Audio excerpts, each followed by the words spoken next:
How you doing? This is John from John's Longbox, and today we're showcasing Miss Marvel #1 from Marvel Comics. This is Carol Danvers. If you've seen the Captain Marvel movie, the character of Carol Danvers debuted in the Captain Marvel comic, Marvel, the male superhero, who was played by Annette Bening in the movie. So she got a spin-off, became Miss Marvel, and this is the first issue, 30 cents. Okay, this means it came out in the newsstand. This artwork is John Romita Sr. I recognize that anywhere. He just had such a distinct face for Peter Parker and Mary Jane. Okay, so he did the artwork, and I don't think he did the inside. I haven't looked at this in years. Okay. Okay, I'm having difficulty. Okay, there we go. Oh, the Bionic Battle. Colonel Steve Austin, first Maskatron. I had these toys. I had Steve Austin at first Maskatron. I also had the Oscar Goldman figure, because everybody wants Oscar Goldman. That was his boss. Okay, here are the credits. Jerry Conway. John Buscema does the Buscema. Joe Sinnott. I talked about Joe Sinnott. He co-created Captain America with Jack Kirby. One of the original comic book artists. John Costanza, we've seen that name before, and Marie Severin colors. Okay, I called her an artist, but she's a colorist. Maybe she did do it. What year is this? 1976, Volume 1. That means this is the first comic called Miss Marvel. Okay, look at that. Good splash page. You know, the splash page is usually the opening page with one panel. Okay, just some setup. John Buscema's just a great Marvel workhorse. Here she comes swooping in with her belly, the belly window kind of closed, and her little hot pants. Comes in blasting and fighting. And she worked for the Air Force, or she was a member of the Air Force that was assigned with I forget the name of the scientist.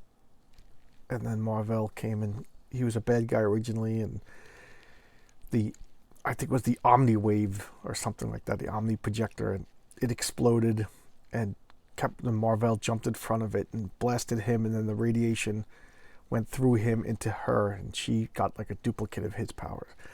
It is the Scorpion, a Spider-Man villain designed by Steve Ditko.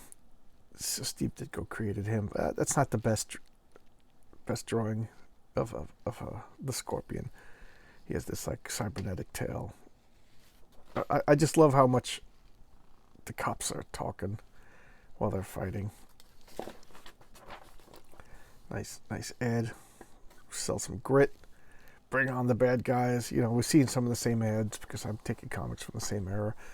Max Grogan or something like that. That's his secret identity. The police come as Miss Marvel. You know, it's a publicity stunt. You know, my apologies. She flies off. Okay. And this was all on a movie projector. It's J. Jonah Jameson, and Carol Danvers is working for J. Jonah Jameson as a, I forget what her capacity was. Oh, magazine. She's running their magazine. Okay, she's doing careers for women. There's articles on women's interviews with Kate Mill, stories about careers for women. Yuck. Yuck. Exactly. Male chauvinist pick J. Jonah Jameson. You know. So here he is, giving her a job and a salary. Salary. So I realize that. What you call it? Okay. Everyone remember Carol Danvers, Cape Kennedy security chief from Captain Marvel 1 to 18. Yes, she was the head of security, the Air Force, and then left that job to run a woman's magazine. But you know, that's Marvel Comics for you. Want some Slim Jims? I wanted this spaceship. I think I had that, or a friend had that. I remember playing with that as a kid.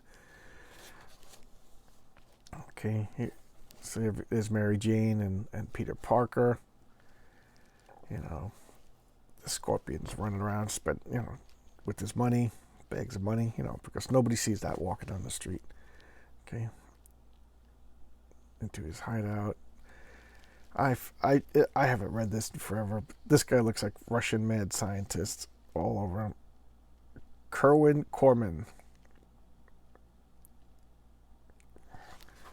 Classic job beside my face. The Mego figures. Yeah, I had 1, 2, 3, 4, 5. Yeah, I had 6 out of these 7. I have no idea where they are. But they're in a landfill someplace. That's where they are. She's going to her apartment. Pardon me. Carol Danvers. I don't know what's going on. She's got to pass that. I haven't read this forever. J. Jonah Jameson gets attacked by the Scorpion. Because why not? Here she is flying. She has the standard array of superhero powers at this point. She could fly, super strength, a limited invulnerability, increased speed and reflexes. And then she has something that Marvel never had. She has a 6th sense, or my 7th sense. Oh, okay. She calls it the 7th sense. That it's kind of like a spider sense, danger sense. Okay, Robbie Robertson. He's the second in charge of the Daily Bugle. He was always the good guy that tempered J. Jonah Jameson's. J. Jonah, PC or not PC, that guy would have been fired, especially when he hired a robot to assassinate Spider-Man. I mean, come on. The guy crossed the line into supervillain territory. It is the unnecessarily slow dipping mechanism, because that's what you got to do. Okay, letters page, misprints. That's actually pretty clever. Okay, who wrote that? Jerry Conway. This is the first issue, so they didn't have letters. So again, the standard is the writer writes a one-page article. Shoom! Smashing through machinery. Okay. The Marvel Heroes Assemble. There's Marvel. That's Captain Marvel. This is before he died. Let's see, what could you get? Amazing Spider-Man, Avengers, Dead of Defenders. Wow, good run. Marvel Tales is a reprint series, so that reprinted early Spider-Mans. Marvel Team Up, Marvel 2-in-1, that's the Thing Team Up, Master of Kung Fu, Power Man. Yeah, I collected all of these except for Conan. I wasn't a Conan fan until later in life.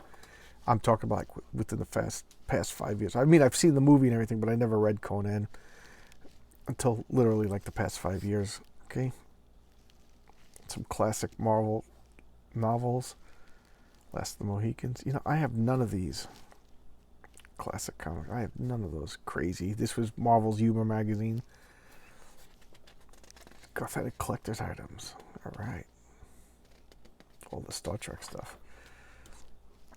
Okay, Matt Grogan.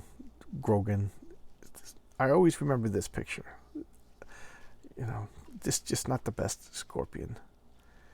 Okay, coloring misprints off. Looks like she's running around in her underwear. Okay. She's ripping the door off, using it as a shield. Must be a metal door. Nothing can stop me now. Comes in. Thoom. Ark. I love that. More Ed. Space 19. Konak, I got to admit, he looks cool there. Life-size monster, 7 foot tall. Whatever you are, get me out of here. Look at that machinery. Just slams into her. I love the exploding lines. She falls down. Thump. Goes to punch her and she does a cartwheel out of the way. Kicks him in the face. She doesn't have any power blasts or anything at this point. The powers of a warrior born. My costume is like Captain Marvel's for a reason. My powers come from the alien Kree race. The power of a warrior born. And he throws her. Lady, you're crazy. I heard about the Kree. They got centuries before the Fantastic Four and the Avengers. And their science is a million years ahead of Earth. But you sure ain't one of them. The way you walk, you're as human as me. You don't even have an accent. I don't know what you're trying to pull, but it ain't gonna work. He smashes his tail at her. I'm no Kree. So now she's explaining his power, which is always a good tactical advantage to tell your opponent exactly what you can do. But in some way, I understand I've gained powers from the Kree: super strength, flight, and a strange 7th sense. And one thing more: total amnesia. Oh, okay. So you mean you don't remember? Oh, wow. I didn't remember that. So there you go. the Captain Marvel movies sticking to the plot. Believe it or not, I've been busy fighting for the. So she doesn't. Maybe that's why she's working for J. Jonah Jameson, because she doesn't remember her military past. Okay. The Incredible Hulk and the Green Thumb. Who gets defeated with Hostess fruit pies? Because they could do anything. Okay, so I don't remember. So she's grabbing him by the tail, spush into whatever this nasty fluid is, all over him, and it just burns the crap out of him. My Lord, the poor man. Get me out of here. So she comes up and breaks him out. Oh, she leaves the cuffs on him. She smiles and is gone. Epilogue. What does this say? I want an expose on that Marvel dame, and I want it started now. Nobody can make a fool out of J. Jonah Jameson, especially not a woman. I'll do what I can, Jonah, and I'll see if she's some sort of mystery than Spider-Man. Don't ever mention that name in this office ever. Now get out. He's just a lunatic. Get this guy got saved. Okay. Carol Danvers. Black out the spells I've been having. Okay. I'm deathly afraid to see a doctor. It's a mystery to solve, but I have one of my own. The Greater Witch, the woman named Carol Danvers, or the Warrior, we call it Miss. All right, so I didn't realize that she. It's been so long that I read this, that she has some sort of amnesia. So I guess they solved the amnesia story in the next issue. Okay. Oh, I remember these. These were these guns that you put these cartridges in, and they fired like little plastic molded Spider-Man, and like it was like Spider-Man and Captain America driving these cars. Oh wow, I never had this, but I remember my friend Sean down the block had one or two of these, and like you lay down on the ground. They're not showing you, but you lay down on the ground and you fire these and you race. So it's like gun rocket, yeah, ricochet racers, yeah. This is Evil Knievel. These were die-cast Evil Knievel miniature cars. I never had these. At first I thought it was that wind-up cranky thing. But there you go. That's Carol Danvers, Miss Marvel. So she started out just as a civilian not a civilian. She started out as Air Force personnel, chief of security for the Air Force base. And her job was to get the saboteur, who turned out to be Captain Marvel.